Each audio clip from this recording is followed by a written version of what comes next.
Hello and welcome again to the Persuasion Lab podcast.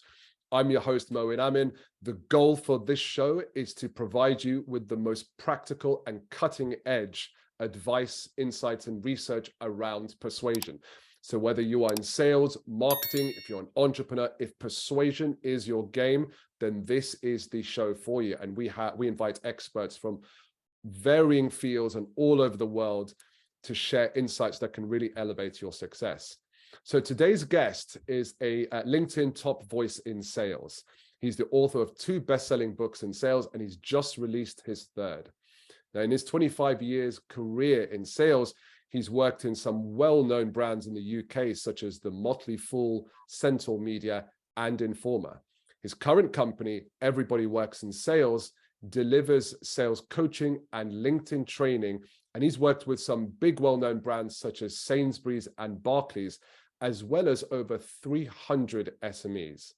Now, if that's not enough, he also has almost 100 recommendations on LinkedIn about how great he is and the results that he has helped deliver for his clients. So please help me welcome someone that, on top of all of that, he's also an ambassador for a hospital, as well as, get this, he is a drummer in a rock band. So please help me welcome Mr. Niraj Kapur. Niraj, welcome to the show. Moeed, what an absolutely fantastic introduction and very well researched as well. Thank you. My pleasure. Well, I've got to get to know the people that are on the show so we have a good discussion. I've got to ask, do you still have time to play? Oh God, I love playing the drums. I don't play because I moved to Northern Ireland 2 years ago, and I'll bring that up why in the podcast. So the band I played with, I love those guys so much. Really great bunch. I learned so much from them about music. But now my partner's brother plays an AC/DC, which is Ireland's top AC/DC cover band. They're amazing. So every time they play, I always goof about the drums beforehand because my partner's brother's a drummer. And he literally, if you imagine a tall, sweaty Jesus, that's exactly what he looks like playing drums. It's so funny. But yeah, he's a good guy. And so I still play, but I play more for fun these days. That's so interesting. And I always love to hear about what people do external to their work, because I mean, that's the mark of the person, right? You get to understand them. So that's so interesting. Really, I don't think we've had a drummer on the show. So you would be the first. So that's great. That's great. Why don't we dive straight in, right? And let's start with the big question, right? Which is, in your opinion, what makes a great salesperson? Sales has evolved massively over the years. You know, if you asked that question 4 or 5 years ago, people would say it's somebody who regularly hits target. And that's true to a certain extent, of course. But the values have changed massively, especially going into 2023. And a great salesperson nowadays, of course, hitting your target is very important. It's somebody who serves their customers. It's somebody who leads from the heart. And it's somebody, it reminds me of an old Wayne Dyer quote, given the choice of being right or being kind, choose kind. So those for me are the great traits of salespeople. Yes, you have to be able to pick up the phone. Yes, you have to have resilience, all the usual stuff you'd expect. But going into the future, serving your customers first, putting your customers first, leading from the heart, these are really priceless skills that are finally becoming important in the modern world. I personally agree with you, but let me offer a contrarian point of view. There's a lot of talk around, you know, the balance between serving your customer and serving yourself and the interests of your employer. And usually there's contention. So for example, if you recognize that actually what a buyer is looking for is something that you can't do, but one of your competitors can. Now, I know great examples of top salespeople who have referred them to their competitors. And in the long run, that actually benefited them because they kind of established far deeper trust with them than they could have down the other route. However, that did cause contention between them and their employer. So could you elaborate a bit more around how does one offer service to their customers, and how does someone sell from the heart? What does that entail? I know that many of the listeners to your show are entrepreneurs. So it's much easier if something's not a right fit to say, look, you're not a right fit. I'm going to recommend a competitor or somebody who is. That also does take a lot of intelligence and courage, and that's a good thing to do.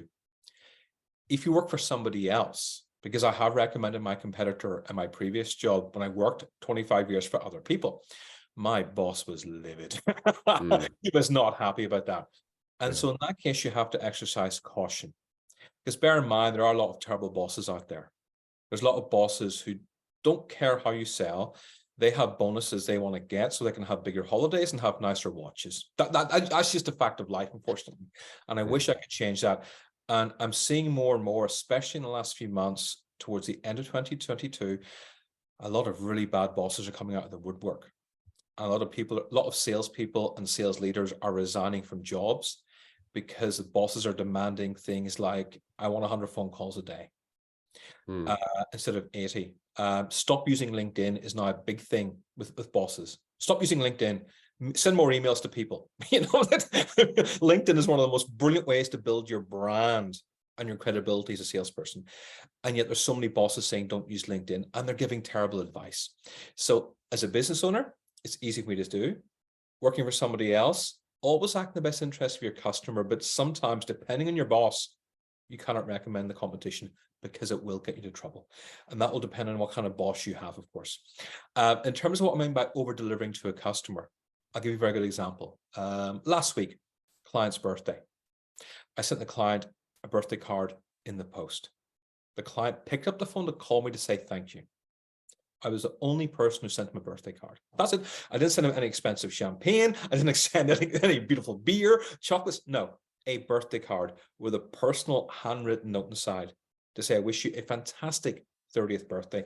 Thank you for being a fantastic customer, and hope you have a fantastic time with yourself and your partner, whose name I knew and I mentioned as well. These little things make a huge difference. You know, I had someone who recently finished their 10th coaching session with me. So I gave them 11th coaching session free of charge. Again, coaching is not cheap. Sorry, good quality coaching is not cheap. I didn't have to do that, but you know what? Maybe for 10 sessions, that's a lot. I said, okay, I'm going to give you a bonus session now. If after that you want to finish, it's not a problem. But I just want to say thank you for being a fantastic client to me. That's a good example of over-delivering to a customer. It's giving them way, way more than what they expect. What you just described there sounds more like the heart part than anything else. So it's actually thinking about showing them appreciation, understanding them a bit more. It felt like more of a human, just a kind human to human interaction, as opposed to a business related interaction. I'm not saying they have to be mutually exclusive, but what you just shared there was almost like, you know, just being a human being, just being a kind human being, rather than someone that's just trying to suck your commission out of them. Oh, yeah. This is massively underrated in sales. And people often mistake sales as just selling. Sales is customer service. Sales is marketing. Sales is psychology. Sales is persuasion. Sales is great community. There's so many things. You know, sales is, people don't realize how big and complicated sales is. Agreed. It's not just a transaction. And the human touch has really come into play, especially in the last 6 months to a year. I've seen it grow and change so dramatically, which I'm glad it has, because it really had to change. You look at how fast the tech industries have grown in the last 2 years. You look at how much we rely on technology and tech stacks now in sales. And yet I get spam more than ever on LinkedIn and email, and the emails absolutely stink. The messages are awful. And whenever I correct people to say, look, just so you know, you're never going to get anywhere with anybody sending messages like this. I know how difficult it is in sales. So look, here's some articles I've written on email writing that I think will help you. I don't do this all the time because 99% of people never say thank you. But 2 or 3 people a day I will. And 3 people this morning at 8 a.m. I sent messages to saying, look, this hard sell doesn't work with me. It's just a copy and paste email. Here's some articles I've written. Please read them, and I promise you it'll make a massive difference to your success. Not one of them said thank you. So that's the problem with sales. Most people just are trying to hit their targets because they're under just quite often unbearable pressure from a boss, or they've been given very bad advice from a boss who just says, your goal, because I've seen people's KPIs all the time, your goal is to spam 20 people on LinkedIn today. That is your goal every day, 100 a week, which is a stupid goal to have. It's better to contact 10 people a week instead of 100, but make them good quality messages and at least build a relationship with them. because relationships take time to build. You don't build a relationship in a quick email, ever. So now I have my own thoughts on this and my own research, but I'm really curious to hear from you, for all those entrepreneurs and leaders that are listening to this. You talked about the goals of 100 cold calls a day, or spam 20 people on LinkedIn. What should the goals be? The goal should be to build 10 relationships. That's way more important than 100 spammy messages. So, okay, the last guy messaged me this morning. Okay, he was from a wealth management company in London. And he said, hi, we have loads of things in common. First of all, that means nothing. Anybody can say that. And I think we can really help you. Here's my Calendly link. Let me know what day works in your day. I'm like, that's so boring and so cliche. Now, if he had said to me, Niraj, I've just liked and commented on your post you mentioned last week about the importance of standing out from the competition. Or Niraj, I saw you give a TED Talk last week. That's amazing. Congratulations. That takes so much courage. I'm a big fan of TED Talks, especially Brene Brown's or Simon Sinek's. The experience must have been amazing. Speaking of amazing experiences, I like to talk to you about how our business can help provide value to you. Now, if he had said that, I probably would have replied, because it's different to the majority of emails I get. You got to do your research. You got to make an effort. And of the, say, 1,000 messages I get on email and LinkedIn and WhatsApp, etc. a week, 1,000 messages, maybe 2 of them are good. 2 out of 1,000 are good. 1 often isn't relevant. And I'll tell the person it's not relevant. And if they come back to me with a really good reply, I might recommend them to somebody else. Right. And the second person I'll normally go, okay, that person was interesting. Let me see if they follow up. And you'd be shocked number of people who just don't follow up ever. They send me a really good message and I think, okay, I'm busy. Let's see if they follow up next week. And they don't even follow up, which I find shocking. So again, it's teaching people not just to do your research, but it's teaching them the value of following up, because business is always in the follow-up. It's very rare you're going to send an email to somebody or a LinkedIn message or a text, and that person's going to go, wow, this is just what I've been waiting for. I must call this person right now to do business. It doesn't work like that. I want to see you making some effort. Otherwise, why would I do business with you? Why would I give my hard-earned money to you? Why is it important to see them make the effort? So let's say they do send you an email or a message, whatever it might be, that really is intriguing. Why would you still want them to make the effort, as opposed to acknowledging that it's intriguing, acknowledging that they've made their homework and they've made that level of effort, and then responding back to them? What's the added benefit for you? Because I'm trying to get into the minds of the buyer here, because there are probably a lot of buyers that probably do the same thing. And I just want to share with our viewers and listeners why that's important. It's very important, because most people who are trying to sell do not understand the minds of their customers. Yes, now, for me as a customer, looking at my day today, I went for a swim this morning. I didn't want to, but I needed the energy for today, so I went for a swim. I then came back and spent an hour on LinkedIn. I then delivered some one-to-one mentoring. I then delivered some training. I then went and visited a friend who's just out of hospital to see how he was. I then rushed back to speak to you. Straight after this, I'm going to take my autistic nephew for a walk. Then after that, I'm going to do some reading, have dinner with my family, and then the evening, my to-do list is just, I am really busy all day long. So I've already forgotten what you've sent me earlier on this morning or yesterday.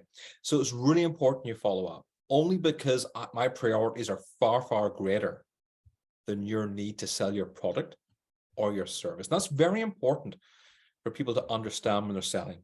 My life and my needs and my to-do list is way more important than anything you're trying to sell to me. Therefore, that's why you have to follow up, because chances are I'll have forgotten what you've said to me by next 24 hours. That's the reason why. Let's repeat that, because I think salespeople and professionals at large really need to understand my life and my needs are far more important than anything you have to sell to me.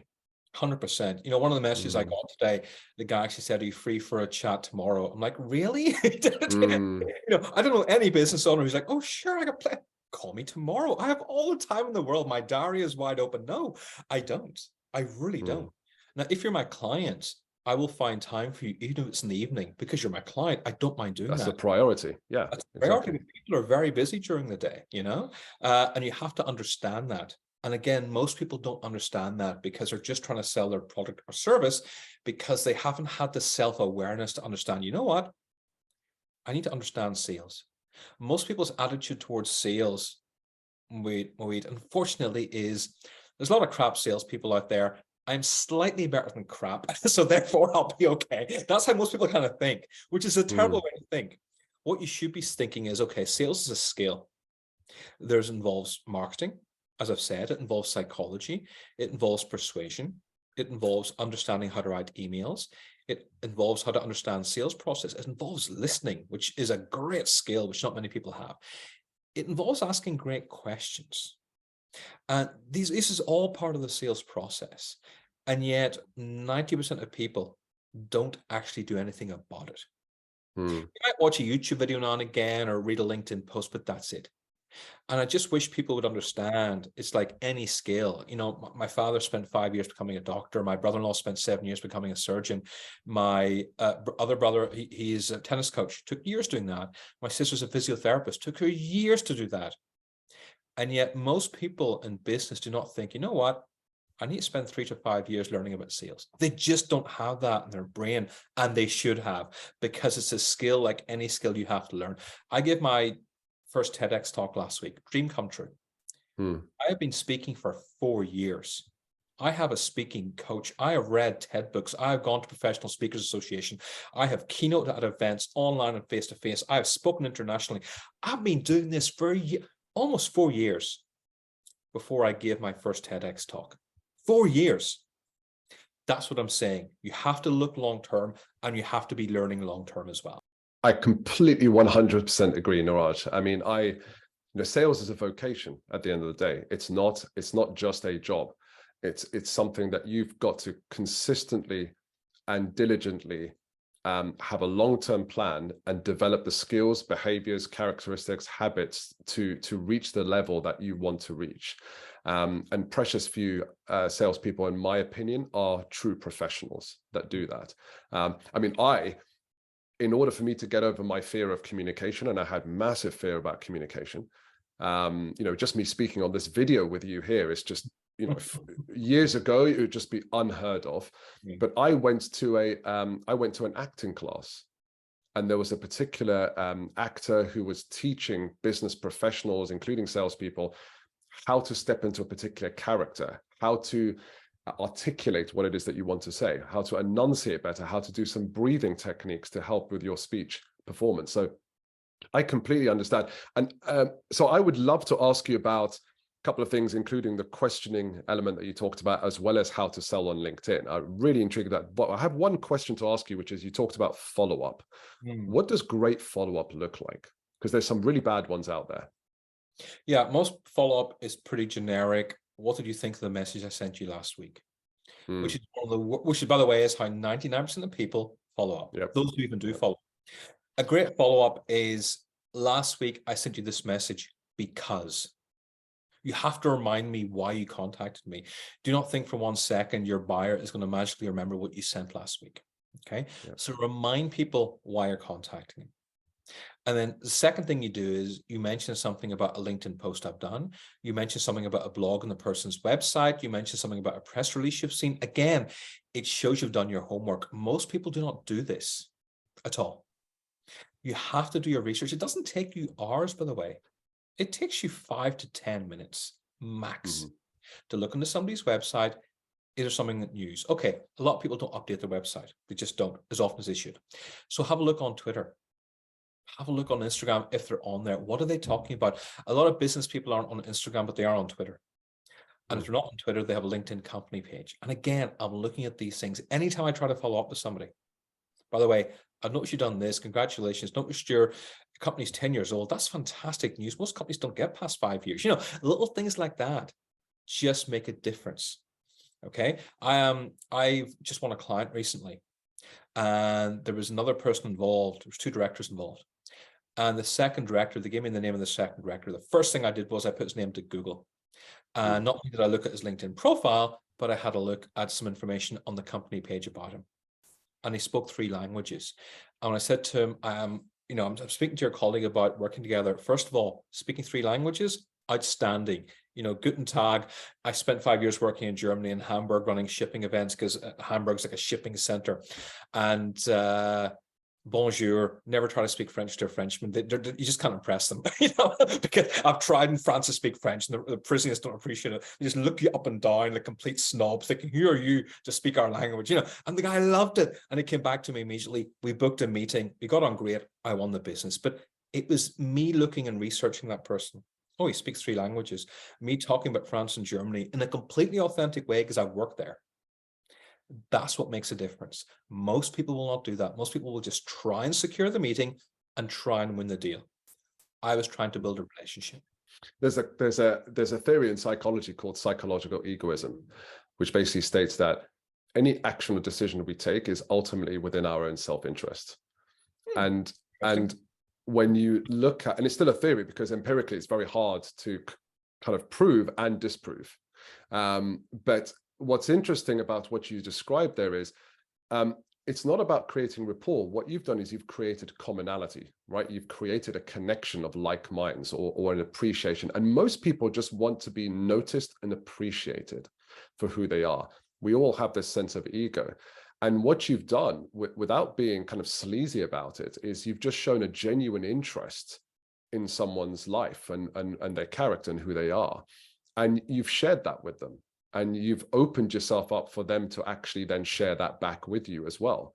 And what you just said there, it's not hard to do. It just requires a little bit of effort to just look at what this person's interested in, learn what's about them, and just share that with them in an honest and casual and maybe even a curious way as well. So I thought that was incredibly powerful because I don't think a lot of people do that. And yet it's still so powerful and so simple to do. I'm surprised how few people do it. And I get comments from people on the fact that I do these things, which means other people aren't doing it. And I always say as well, in life, success leaves clues. That's a Tony Robbins saying. And, one really important thing you do, as you can see from my bookshelf here, I do a ton of reading. I got 2 bookshelves here, one here, one upstairs. And, in the books I read, one of the best books you can read is How to Win Friends and Influence People. And there's an entire chapter dedicated on just getting to know people, an entire chapter mentioning somebody's name, which is very important, and really getting to know a person. And that book was written about 100 years ago, and it still is relevant today. It's one of the few old books you read. It's like Socrates and all the great philosophers. So much of it is just relevant to today. It really is timeless. So that's why I'm saying everybody in sales, read, learn, develop yourself every day, every day for half an hour. Here's something I'm booking. It's just on my desk right now. Half an hour a day I read in the morning before I start work. And then the evening I try to read a second book, which is completely different. So I'll try and read like a personal development one in the morning, and then the evening I'll read business or sales for about 20 minutes. But again, I take notes. So everything I read, I think is exceptionally good. I'll write it down, because when you write something down, you learn things faster. And a lot of people do that. People, especially young people, are obsessed about everything has to be in their phone. And that's really dangerous. Stop using technology all day long. Be a human being. Just have a pen and paper, have a schedule, write things down, have a gratitude journal. It's really, there are certain things that are old-fashioned that still work. And writing with a pen and a paper works, or writing on a pen and recycled paper works. I can talk about the neuroscience behind that because I come from that background. And there are studies that show without a doubt that writing is the most effective. And essentially it's because you're creating a contextual reference, which is one of the 3 pillars for how your brain actually learns things in the most powerful way. So typing, and they did studies on this. So I can validate and say that there is absolute scientific evidence behind that. And I'm glad that you mentioned that, because I think I've observed people being too focused on typing their notes as opposed to writing their notes. So talking about creating a connection with people and showing appreciation, one of the most powerful vehicles for doing that is questioning. And I saw a video of yours the other day where you talk about the importance of questioning, listening, and then recommending. Mm-hmm. Now, questioning is a skill or approach that a lot of salespeople still struggle with. So before we go into kind of how you can kind of improve that, why do you feel that a large number of salespeople still struggle with questioning? Because all we're trying to do is sell our product. And you're trying to sell your product, what you end up doing is talking most of the time. Most salespeople, again, when I work with people as a coach, I often observe their demos or I listen to their calls. And about 80% of the time, if not more, they're talking. And when a price objection comes up, it changes to 100% of the time they talk, which is not how it should be. 100%. I mean, literally, they go straight from 80 to 100%. If a client says that's too expensive, they start rambling on and they talk themselves out of a deal. So asking questions is very important because it allows you to understand customer better. So I was reading about this on your website. How do you feel about that? Or what does that mean to you? That's a good question to ask. I love to ask forward-based questions. So, the world's changed so much in 2022, more than we ever thought it could. What's going to be the biggest factors in your business in the first 2 months of 2023? That's a future-based business. And it's great because you're asking someone's expertise. I ask all my clients this because I genuinely want to know as well. But it also shows I respect their opinion. That person I mentioned, you speak 3 languages. That's incredible. I could barely speak English half the time. What's it like learning 3 languages? That's just a simple, common sense, everyday question. But do you see how, for me, it's almost about curiosity as well? And that's why I like asking questions, because it enables me to understand somebody better. And it's not just understanding somebody from a business perspective. It's also understanding their personal stuff as well. So I've discovered a lot of my clients have autistic kids. 2 years ago, nobody ever admitted to that. Now, a lot of people have children who are on the spectrum. So many are on the spectrum now. I can talk about that because my nephew is nonverbal autistic, which is much more challenging. I know people who have side hustles the weekend. I can talk to them about that. I know people with mental health challenges. I can talk about mental health challenges because I suffered for years with mental health problems when I got divorced. And when lockdown happened, my business just disappeared. So I ask questions because you often get answers that sometimes are unexpected, or it often leads to an interesting conversation you weren't expecting. And it helps you connect with somebody on a deeper level and build trust. And sales, whether you agree with it or not, is about relationships. So obviously in the time we have, we're not going to go through a sales training program around questioning, but you talked about a few things there that were really important. And one that really stuck out for me was curiosity. And some of the best people who I see who are great at questioning, they have that mindset of genuine curiosity about their buyer or the person that they're speaking with. What other things should our viewers and listeners be aware of that would help elevate their questioning approach? Listening. So when you ask a question, listen very carefully to what has been said. Listen to the tone in which it's being said as well. So if you say to somebody, how's your current supplier? Are they serving you right? Are they delivering 100%? And if somebody goes, yeah, they're okay, most people would go, okay, that's fine. Someone says that to me, I'm like, really? Just okay? I hear that and I pick up on it. So the way you listen to what somebody says is so important. And the second thing I do, which again, not many people do, is, I take notes in a meeting as well. And I'm happy to have pauses in a negotiation. Most people are terrified of pauses. They're terrified of silence. Silence is your friend. And I have at least 3 or 4 pauses in the conversation. When I mention the rate, I stay quiet for at least 10 seconds and I wait for the other person to speak. Again, these are really just subtle things that make a huge difference when it comes to sales. But yes, more people need to listen. You should not be talking more than 30 to 40% of the time, really, ever. Yeah, it's a skill that people still find very challenging.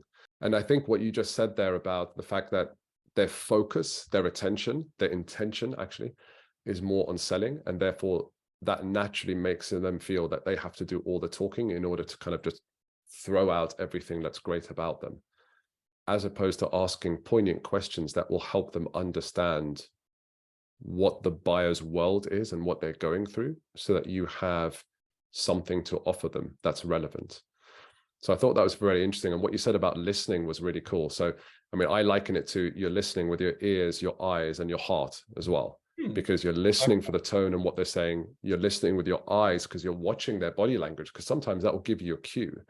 and you're listening with your heart as well, because you're almost kind of, there's a connection between you and that person. You can feel sometimes when something is not quite right, or you can feel for answers that they're not saying, if that makes sense. You're not just listening for what they're saying, you're listening for what they don't say, and you're reading between the lines as well. So I thought that was really powerful what you shared.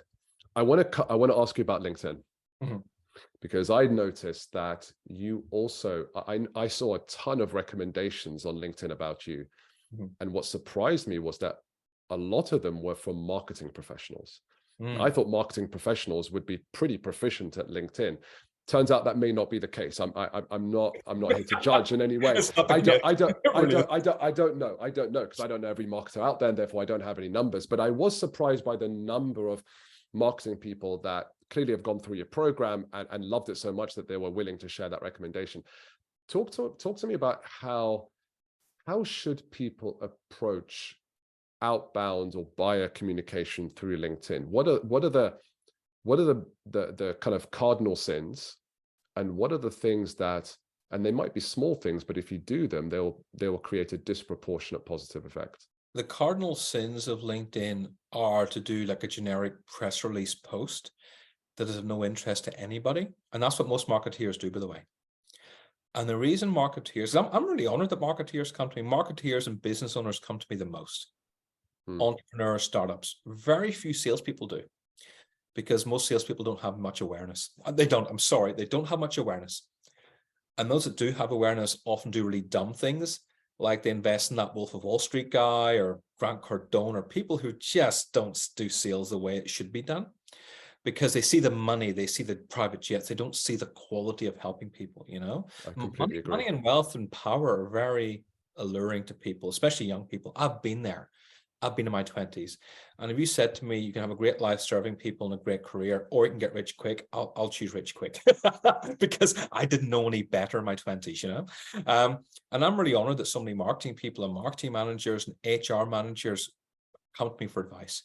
But that's because I have the personal touch. It's not because, by the way, I'm the greatest LinkedIn trainer in the UK. I am not. There are at least 2 people I can mention who are way better than me. In fact, probably mentioned about 5 people who are way better than me, but it's about having the human touch. A lot of people who are brilliant at their jobs are real introverts and don't really know how to talk to people, whereas I can communicate with people very quickly, because like I said at the beginning, it's about serving others.